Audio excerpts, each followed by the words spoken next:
कोणता मायकाला तुमचं वाकडं करू शकत नाही, हाही शब्द इथून द्यायला. आणि तुम्हाला जेव्हा लॅबमध्ये पोलीस प्रशासकीय अधिकारी आले आणि ते म्हणले आंदोलनात जाऊ नका, असं कोणता मायकाला तुम्हाला म्हणला नाही. तो म्हणला फक्त क्रांती चौकात जाऊ नका. तुम्हाला मी म्हटलं होतं, तो जर म्हणला आंदोलनात जाऊ नका और उसका नाम बता, बाद में मेरी पावर दिखाता मैं क्या हो.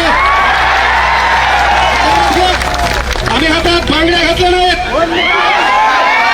या पोराच्या भरोशावर गाड्या घोड्या फिरतो. आमचं काम आहे त्या पोरांवर अडचण झाली तर भाऊ यांना त्याने पुढे छाक मारता आली पाहिजे. आणि म्हणून आणि तळमळ आहे. मी रोहित दादाला विनंती करतो की तुमचे जेवढे आमदार असतील, तुमचे जेवढे खासदार असतील, तुम्ही या ठिकाणी MPSCचा GR फाटला तर दुखायला म्हशीचं इंजेक्शन वघारीला नको. थांब रे, थांब जरासा. मी कुठला नेता नाही आणि नेता व्हायचं म्हणल्यावर कुठल्या पार्टीत जाणार नाही. एक गोष्ट लक्षात ठेव. एक थांब रे, बरोबर सर, सागर सर, ये पब्लिक होता इधर से. एक गोष्ट का सांगालो मी पहिल्यांदा रोहितदारांना, या महाराष्ट्रामध्ये 36 जिल्ह्यामध्ये थांबणार आहे.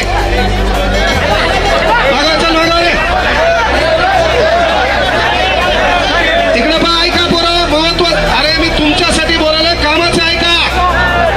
या ठिकाणी आपण आंदोलन केलं, या ठिकाणी रोहित दादा सोबत दिसलो, या ठिकाणी काँग्रेसचे लोक भेटले. तेव्हा काही जण बांडगुळ आहेत जे लोकांच्या घरातल्या काकाला जाऊन पप्पा म्हणतात, त्या भाड खाऊन सांगायचं की तुम्ही काय करसाल, माझ्यावर कमेंट करसाल किंवा प्रशासकीय अधिकारी माझ्याकडे दाखवसाल तर माझ्याकडे एक फॉर्च्युनर आहे, बायकोच्या नावावर थार आहे, अर्धा एकर शेती माझ्या नावावर आहे, बायकोला एक पंच घेऊन दिलेली आहे, मग क्लास चालतोय, GST नंबर 1 आहे, कोणता केळं मग गावाकडे करू शकतो. दुसरी गोष्ट सर्वात महत्वाची, विद्यार्थ्याच्या वतीनं आम्ही रोहित दादांना आणि जे विरोधी पार्टी आहेत त्यांना, 36 जिल्ह्यामध्ये तुमचे आमदार आहेत. अरे महाराष्ट्रातला गोरगरिबाचा पोरगा पोलीस भरतीला जात आहे तेव्हा त्याला राहण्या खाण्याची व्यवस्था नसती, तेव्हा आज तुम्ही या ठिकाणी ऐलान करा, महाराष्ट्रातल्या कुठल्याही जिल्ह्यात ह्या पोलीस भरतीचा पोरगा आला त्याचं राहणं खाणं तुम्ही करसाल.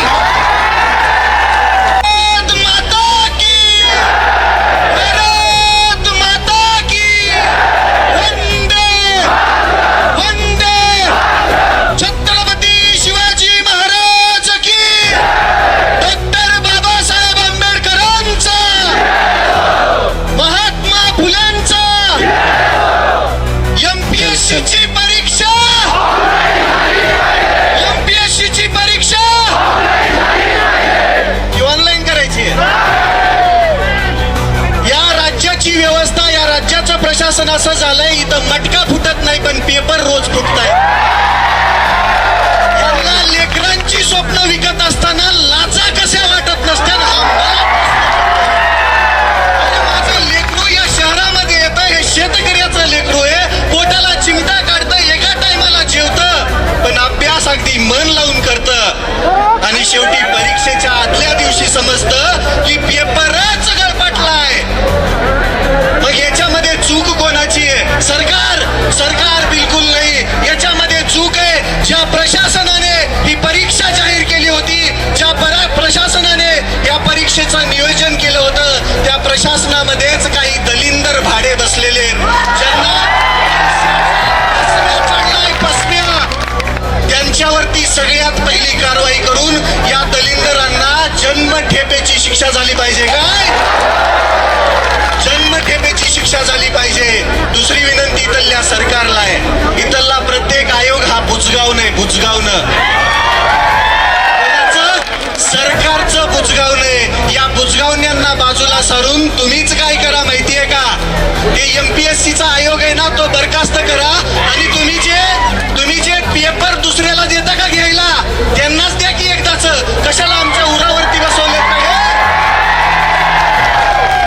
MPSCची परीक्षा ऑफलाईन होत नाही तोपर्यंत हा विद्यार्थ्यांचा एल्गार असाच होणार.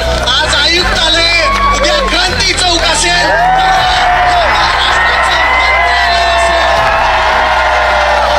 विद्यार्थी एकजुटीचा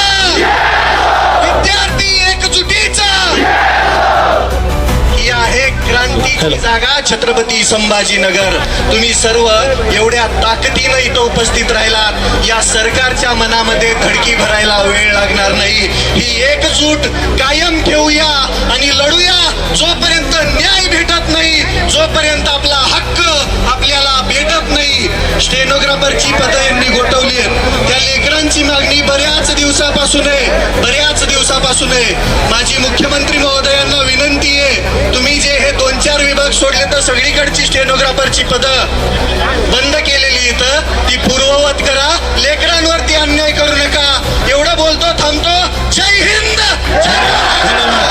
धन्यवाद रविभाऊ. इन्कलाब जिंदाबाद. इन्कलाब. याला त्याच्या आईला त्याला टीईटी कळत नाही, तो शिक्षण मंत्री झाला. काय त्याची व्याख्या करू? आणि कोणता माणसा लाल दीपक केदारला रोखू शकत नाही. काळे साहेबांचा देवा भाऊ असेल. अरे 80 लाख लाडली बहीण गेल्या तर आता कुठला राहिला देवा भाऊ? आता देवेंद्र फडणवीस.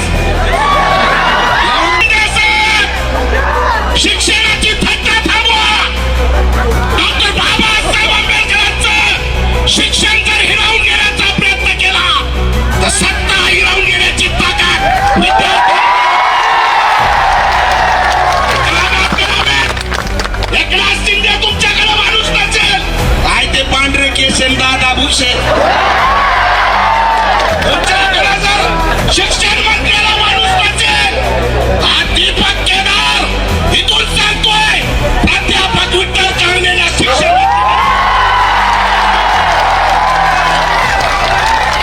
त्याचा पेपर फुटतोय.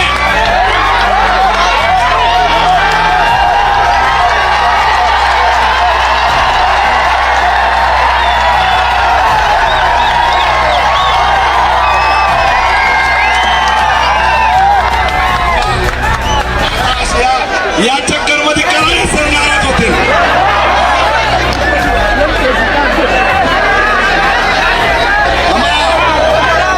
एकनाथ शिंदेकडे माणसं नसतील तर आम्ही माणसं देतो. विद्यार्थ्यांची थट्टा थांबवा.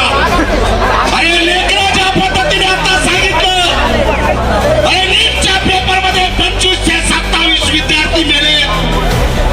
एमपीएससीच्या टीईटीच्या परीक्षा कशाला तुम्ही ऑनलाईन घेताय? अरे नवीनच प्रथा आहे. शिक्षकांनी सांगायचं मी शिक्षक आहे. ही कोणती परीक्षा आहे? आणि मग तुमच्या जर गुणात दम असेल, देवेंद्र फडणवीस, तुम्ही टीईटीची परीक्षा घेताना तर शिक्षकांची घ्यायच्या आधी आमदार, खासदार आणि मंत्र्याची घ्या. त्यांची आवडत शिक्षण संपवायला निघाले, दुसरं तिसरं काही नाही. आणि म्हणून एकत्र या छत्रपती संभाजीनगरला आवाज दाबण्याचा प्रयत्न केला. आम्हाला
शेवटचं एक वाक्य आणि माझं भाषण संपवतो.